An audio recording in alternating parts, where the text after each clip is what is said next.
Salut et bienvenue dans New Deal, le podcast Slate IFRI TTSO qui décortique l'actualité américaine en compagnie de Laurence Nardon, responsable du programme USA à l'IFRI. Bonjour Laurence. Bonjour Romain. Alors Laurence, le dimanche 8 janvier, nous avons assisté à une réédition de l'insurrection du Capitole du 6 janvier 2021, mais cette fois, on n'était pas aux États-Unis, on était au Brésil, à Brasilia précisément. Cette insurrection a été menée par les partisans de l'ex-président Jair Bolsonaro, dont on connaît par ailleurs les liens idéologiques et personnels avec Donald Trump. Et pendant ce temps-là, à Washington, on ne perdait pas son temps puisque la Chambre des représentants connaissait des heures mouvementées. Vous vous en souvenez, Laurence, lors des élections de novembre dernier, la Chambre a basculé du côté républicain, et il fallait donc, à l'ouverture de cette nouvelle législature, le 3 janvier, élire un nouveau speaker, ce qui correspond au président de l'Assemblée nationale en France. Et il a fallu pas moins de 15 tours de scrutin au candidat républicain Kevin McCarthy pour se faire élire. Pourquoi ? Parce qu'il faisait face à une fronde venue de la droite de son propre parti, les Républicains. McCarthy a dû leur octroyer des concessions importantes et des concessions qui risquent de compliquer fortement le fonctionnement de la Chambre dans les mois qui viennent. Et quand on évoque cette fronde venue de la droite du parti, ça va loin, parce que Kevin McCarthy est lui-même un Trumpiste soutenu par Donald Trump. Alors Laurence, ma question, c'est qui sont ces élus Trumpistes plus Trumpistes que Trump, et que se passe-t-il à la droite du Parti républicain ? Oui, Romain, on parle en effet d'une vingtaine d'élus qui sont issus du Freedom Caucus, un groupe ultra-conservateur à la Chambre, on va en reparler. Ce sont eux, comme vous le dites, qui ont entravé l'élection de McCarthy. Et pourtant, ce McCarthy, il coche toutes les cases de l'agenda conservateur. Comme il est élu depuis 2007, c'est un élu de Californie, on le voit bien dans la manière dont il vote au Congrès, que ce soit sur l'avortement, sur l'environnement, sur l'immigration, etc. Qui plus est, il a soutenu Trump très tôt, dès les débuts de sa campagne de 2016. Ceci posé, Kevin McCarthy est également typique de cet establishment républicain qui soutient Donald Trump par calcul électoral, mais sans réelle conviction. Jugé plutôt de son comportement lors de l'attaque du Capitole à Washington il y a 2 ans exactement ces jours-ci, un comportement qu'on peut juger véritablement déshonorant. Déjà, dès novembre 2020, Kevin McCarthy s'était rangé derrière Trump pour dénoncer l'élection soi-disant volée par les démocrates. Et puis, pendant l'assaut proprement dit, donc le 6 janvier, alors qu'il était réfugié avec les autres élus dans les sous-sols du bâtiment, c'est-à-dire du Capitole, il aurait, selon plusieurs sources extrêmement fiables, téléphoné à Trump pour lui demander de l'aide, lui demander notamment de faire intervenir la National Guard. Trump aurait refusé en disant « Eh bien, Kevin, je suppose que ces personnes sont plus en colère que vous à propos de cette élection », ce à quoi McCarthy aurait répondu « Who the fuck do you think you're talking to ?» Romain, je vous laisse traduire. Moi, je pense que tout le monde a bien compris, Laurence, merci. Dans les jours qui ont suivi l'insurrection du Capitole, McCarthy a déclaré que Trump était bien le responsable du déclenchement des événements et qu'il aurait dû les arrêter immédiatement. Pour ça, on a des enregistrements où il le dit publiquement. Il a également dit, ce que je ne dirai pas à votre sujet, Romain, « I've had it with this guy, j'en ai vraiment marre de ce mec ». Merci Laurence, je le prends comme un compliment détourné. Mais dès le 28 janvier 2021, c'est-à-dire qu'on est 3 semaines après l'insurrection, McCarthy s'est rendu à Mar-a-Lago pour une sorte de pèlerinage expiatoire pour se réconcilier avec Trump, se faire prendre en photo avec lui, etc. Par la suite, il a voté contre la mise en accusation du président et contre la mise en route de la première commission d'enquête proposée par le Congrès. Ah bah voilà quelqu'un qui a des principes. Je ne vous le fais pas dire, Romain. Et depuis, ce McCarthy est de nouveau un fidèle Trumpiste. Donald Trump le soutenait d'ailleurs dans sa candidature au poste de speaker, comme vous l'avez dit tout à l'heure, Romain. Mais alors qui sont les ultras qui se sont couchés en travers de la route de Kevin McCarthy ? Ce sont 23 des membres du Freedom Caucus. Alors, ce Freedom Caucus est un groupe d'élus ultra-conservateurs qui a été créé en 2015. Ils sont à peu près une 50aine. Et ce qu'on a vu donc, c'est que à peu près la moitié d'entre eux s'est opposée pendant 14 tours de scrutin à l'élection de McCarthy, alors que l'autre moitié, au contraire, soutenait ce candidat. Parmi les contres, il y avait par exemple Matt Gaetz, élu de Floride, Lauren Boeberts, élu du Colorado, et puis, dans le camp des partisans de McCarthy, il y avait Marjorie Taylor Greene, de Géorgie, cet élu extrêmement radical dont on a souvent parlé, et puis Jim Jordan, de l'Ohio, on va reparler de lui tout à l'heure.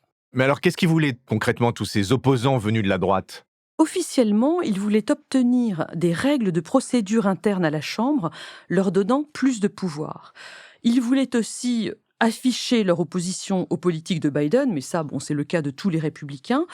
Ce qui est évident, c'est qu'ils voulaient aussi marquer leur opposition à Kevin McCarthy, ce qui n'a pas vraiment de sens d'un point de vue idéologique, puisqu'ils sont tous à peu près sur la même ligne.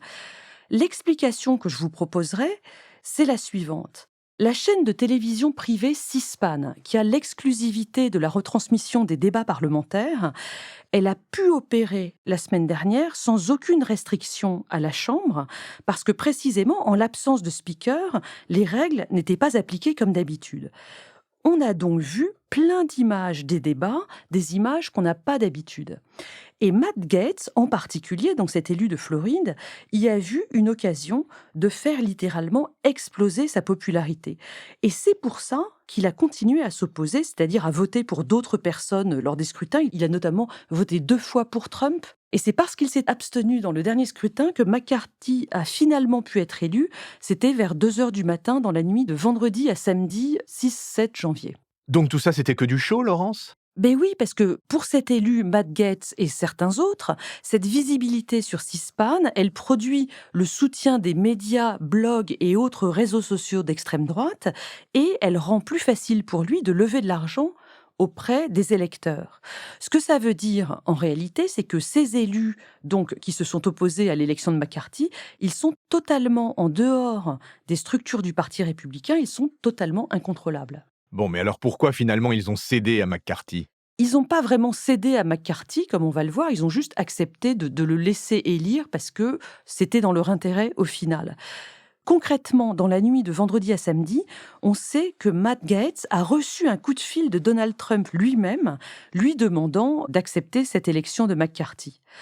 Je pense que Matt Gaetz a dû considérer que le coût politique d'un refus clair et net à Trump serait trop élevé et qu'il fallait mieux, en l'occurrence, accepter.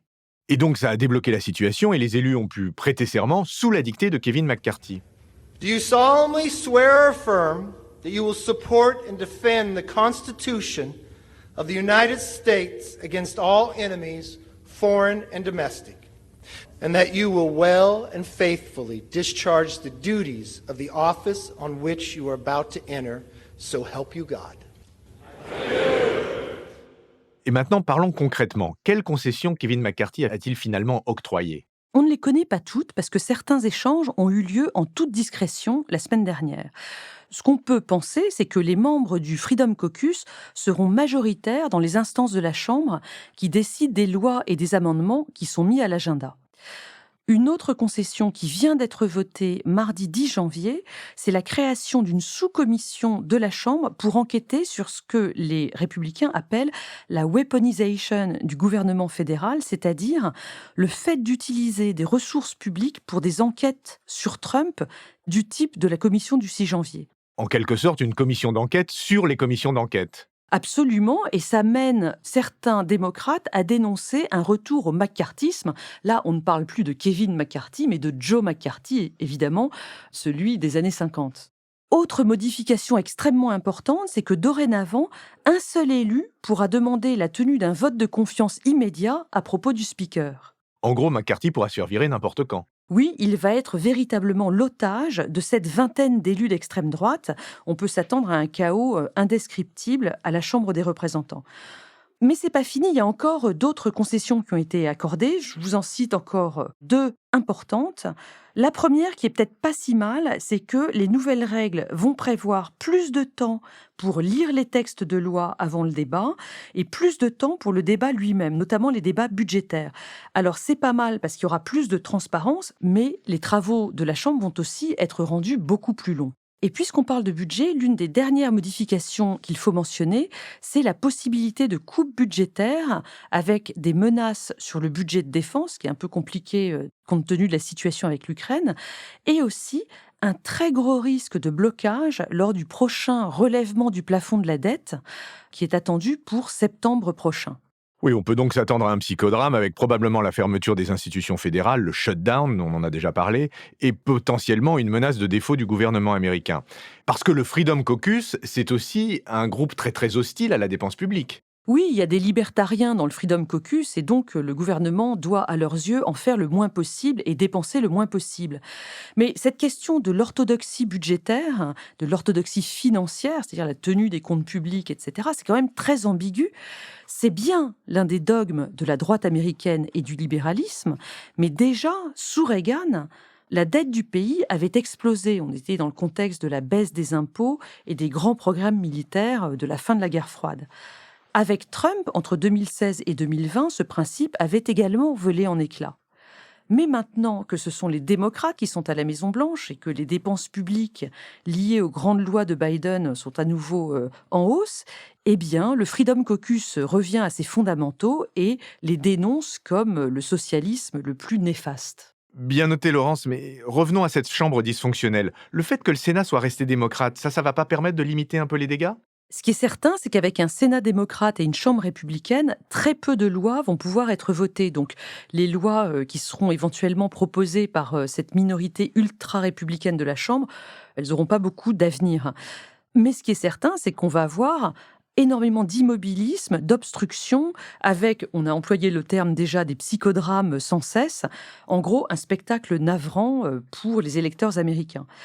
Attention tout de même pour les républicains, parce qu'il faut se souvenir de la chambre très très à droite, la chambre Tea Party qui avait été élue en 2010. Les excès de cette majorité, les inepties, les outrances avaient conduit directement à la réélection d'Obama en 2012. On verra ce qu'il en est cette fois-ci, mais revenons à Trump. Vous nous aviez dit au lendemain des élections de novembre dernier qu'il était en perte de vitesse. Est-ce que les événements de la semaine dernière ne sont pas un peu une remise en selle ? Pas du tout, c'est vraiment le grand enseignement de la séquence de janvier 2023. Le Parti républicain ne tient plus ses élus, mais Trump ne les tient plus non plus. Ce que ça veut dire pour la suite, c'est que d'autres élus, peut-être encore plus radicaux que Trump, sont en orbite, et notamment ce Matt Gaetz qu'on a évoqué plusieurs fois. Seulement, est-ce qu'ils auront le génie de Trump en termes de communication, de brutalité et de narcissisme ? Ça reste à voir. Il aura donc fallu attendre la 4e saison de ce podcast pour que nous baissions les masques et pour que nous disions que nous regrettons Donald Trump. Je laisse nos auditeurs apprécier cette confession et je vous dis, Laurence, à la semaine prochaine. New Deal, chaque semaine, sur Slate, TTSO, Lifree et sur vos plateformes de podcast préférées.